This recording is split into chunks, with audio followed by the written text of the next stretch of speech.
Explanation to Book 17 number 0814. Effects of Strife for the Soul. BD0815 from March 18, 1939, taken from book number 17. People demand justice and don't have the right standard for their own actions, and if every person were willing to take the feeling of justice into account, all disputes and quarrels would soon be resolved. But people often consider themselves more entitled to demand consideration for themselves but to deny it to their fellow human beings, and thus the latter provokes their fellow human beings' displeasure and peace is considerably disturbed. And this results in people becoming hostile towards each other again, that they reduce the love within themselves and build a wall between themselves, and such a state will never contribute to the soul's advancement. Rather, it will be forced into a kind of standstill, it will lose itself in thoughts which are completely useless and worthless and thus deprive the soul of precious time of work which would be conducive to its advancement.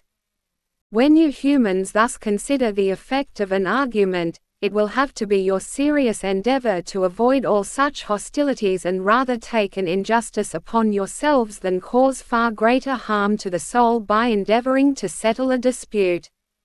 You use your willpower on completely unimportant questions and their solution and don't consider that you don't derive the slightest advantage for the soul from a favorable outcome of an argument either, and this should always prevent you from debating useless matters. After all, they only cause harmful effects for the soul. To leave all rules of such questions to God is far more reasonable and leads to far greater success. And now listen to the voice of the heart and take up a closer explanation about the communication incomprehensible to you, which concerns the mental influencing of the banished spiritual in creation. As it is obvious and understandable to you, the creation, i.e. everything visible to you, nevertheless only serves the purpose of granting stay to the spiritual, and thus everything is spiritually enlivened.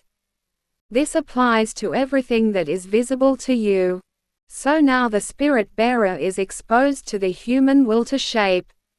Thus all matter, which so to speak serves the human being again as material to be reshaped in his hand. The human being for his part now has the possibility to also influence the spiritual power, which is inherent in matter. And he can so to speak influence this spiritual power so that it can finish its course of development more quickly and leave this very form. Hence it must be the human being's endeavor to recognize the banished spiritual in all matter, to assist this spiritual and, if possible, to ensure that a permanent change and utilization of matter releases all spiritual within it. That the human being, as it were, contributes to shortening the lifespan of matter in unchanged form. That he must realize that nothing in the universe retains its form for a long time and that a constant change of external form helps the spiritual entity to ascend. Anyone who looks at everything in this sense and is willing to help by seeing shells of spiritual substance in all works of creation and is therefore active himself in order to permanently reshape these shells, and this in full awareness of assisting the spiritual entities, his task is only thereby properly fulfilled. After all, he is not only active for himself and his spiritual well-being but at the same time for the helpless entities which are not yet able to liberate themselves consciously, whose path is then considerably shortened.